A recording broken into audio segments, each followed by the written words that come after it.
इस समय हम मौजूद हैं रायबरेली कचहरी में और मेरे साथ यहाँ पे एडवोकेट अंकुर भी मौजूद है जिनसे कुछ खास बातचीत करेंगे क्योंकि अभी हाल ही में मामला सामने आ रहा है कि बाराबंकी के पास में जो हैदरगढ़ टोल प्लाजा है वहाँ पे अधिवक्ता जो थे उनके साथ बदसलूकी की गई, मारपीट किया गया और उनसे बार बार ये कहा गया सॉरी बोल सॉरी बोल। ये मतलब काफी चर्चा का विषय है क्योंकि ये एक भाई वकील तो वो है ही, उसके साथ अब इस देश का आम नागरिक है। अगर आम नागरिक के साथ में इस तरीके से होगा तो इस देश का क्या होगा? देश किस राह पे जा रहा है? यहाँ पे मेरे साथ मौजूद है एडवोकेट अंकुर, इस तरह के कुछ खास बातचीत। आपके पास एक छोटा सा सवाल है कि सॉरी बोल, एक एडवोकेट को जब कोई बोलता है सॉरी बोल, क्या उसके मन में भावना आती है?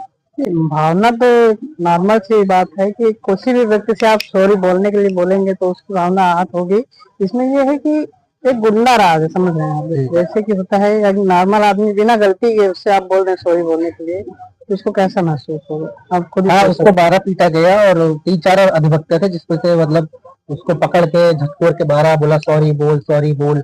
हालांकि काफी प्रदर्शन हुआ है और जहां तक वो अरेस्ट भी हो चुके हैं, लेकिन जिनको मारा गया अभी हाल ही के इंटरव्यू में उन्होंने बोला है कि हमको धमकी मिल रही है जान से मारने की। कहा कि जहाँ पे 5.5 करोड़ का हम टोल का ठेका दिए हैं वहाँ 15 लाख रुपए लगा के हम आपकी सुपारी दे देंगे, आपको जान से मार देंगे। ये भी एक के साथ ये मामला है जो अधिवक्ता है, तो आप इसको किस नजर से देख रहे हैं? इसमें ये होता है कि जैसे कि आप जानते हैं इसमें गुंडा राज सबसे ज्यादा बढ़ गया। हाँ। मामला उत्तर प्रदेश का है, बाराबंकी हैदरगढ़ टोल का है, जिसमें ये है कि टोल कर्मियों की इतनी ज्यादा गुंडाई बढ़ गई है जिसमें कि वो अपने आप को बहुत बड़े दबंग समझते हैं, जबकि प्रशासन और शासन की व्यवस्था से उनको टोल का लाइसेंस दिया जाता है कि आप अपनी रोजी रोटी चलाएं और सरकार को उसमें से टैक्स वसूल कर दें। लेकिन ये लोग ये नहीं समझते हैं, इनको ठेका मिल गया तो ये बहुत बड़े मसीहा समझते हैं, बहुत बड़े गुंडा समझने लगते हैं, जिससे आम आदमी के साथ ही बहुत बदसलूकी करते हैं, बदतमीजी करते हैं। तो ये एक नेशनल अथॉरिटी की गलती भी है कि इसमें आपकी जानकारी नहीं लेते हैं, करेक्टर सर्टिफिकेट नहीं लेते हैं, जिससे कि आपके बारे में पता चल सके, उसी को लाइसेंस देना चाहिए। हाँ हाँ, खड़ा होता है। हाँ। जब किसी को भर्ती करते हैं टोल पे, जब उसको जॉब देते हैं तो उसका बैकग्राउंड कैरेक्टर और कुछ देखते नहीं, किसी भी चीज की जांच नहीं करते हैं। इसमें पैसे का बहुत बड़ा लेन देन होता है। अच्छा। इसमें सरकार भी ज्यादा जांच नहीं करती है। जैसे कि आप 2 करोड़ दे दो, 3 करोड़ दे दो तो आपको इलेक्शन दे दिया जाता है। इसमें सरकार की भी बहुत बड़ी गलती है इसमें देखने में। अच्छा, एक सवाल और है, आज के टाइम में काफी देखने को मिल रहा है कि पुलिस वाले कहीं भी किसी भी आदमी को पकड़ लेते हैं, बोलते हैं कि साहब बुला रहे हैं, चौकी चलो, थाना चलो। इस पे क्या कहना चाहेंगे? भाई एक आम नागरिक के भी एक मौलिक अधिकार है, उनको भी अधिकार दिया गया है। भाई आर्टिकल 19 और आर्टिकल 20 में तो डायरेक्ट राइट टू लाइफ और पर्सनल लिबर्टी का हमें भाई हमारा अधिकार है। तो उसको मतलब देखा जाए तो खासतौर पे वो डायरेक्ट हनन हो रहा है, तो उसको आप किस तरह से देख रहे हैं? देखिए, इसमें कानून व्यवस्था की धज्जियां उड़ाई जा रही है और आम आदमी को जिसकी जानकारी नहीं होती कानून की, उसको तो प्रशासन बहुत परेशान करती है। और थाने में क्या होता है कि जैसे आपको बुला कर ले गए तो आपको जानकारी के अभाव होने के कारण आप डर जाते हैं और पुलिस आपके साथ बहुत बदसलूकी करती है। इसके लिए सबसे पहले जरूरी बात है कि आप अपने एक अधिवक्ता कर लें, या अधिवक्ता से सलाह लेना जरूरी नहीं है।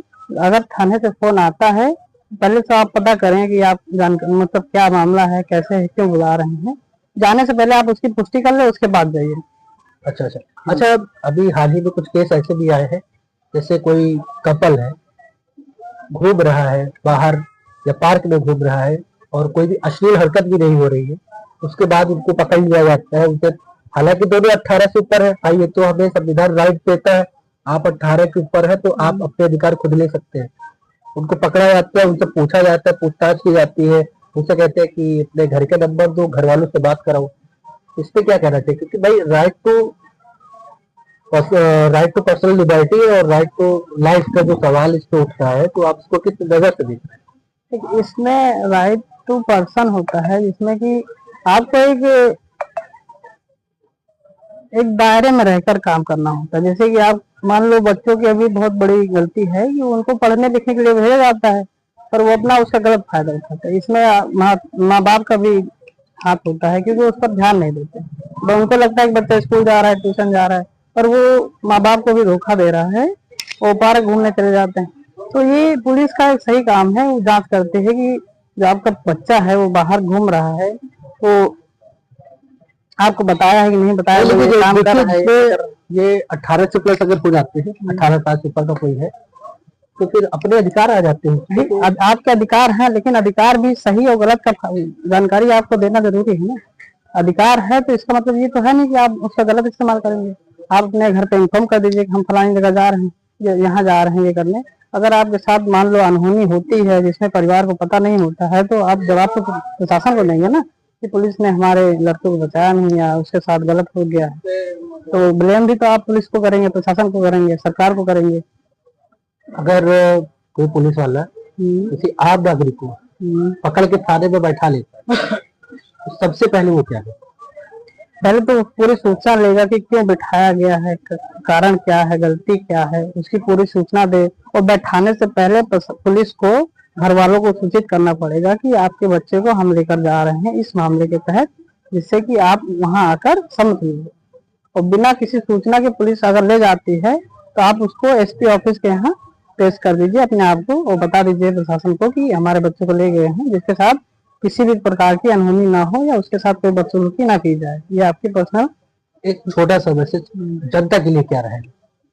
जनता के लिए ये है कि आप अच्छे से रहें और अपने राइट को नॉलेज लें और अपने एजुकेशन की तरफ ध्यान दें, और फर्जी लोगों से दूर रहें, और जिसमें कि आप नेतागिरी में न पड़ें, और कानून व्यवस्था का पालन करें, कानून की नॉलेज लें, अपने राइट को जानें और अपने माता पिता का ख्याल रखें और उनकी बात माने।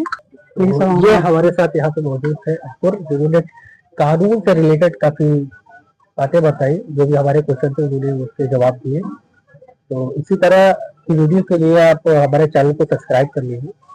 मैं हूँ शकील और आप देख रहे हैं डेली न्यूज़।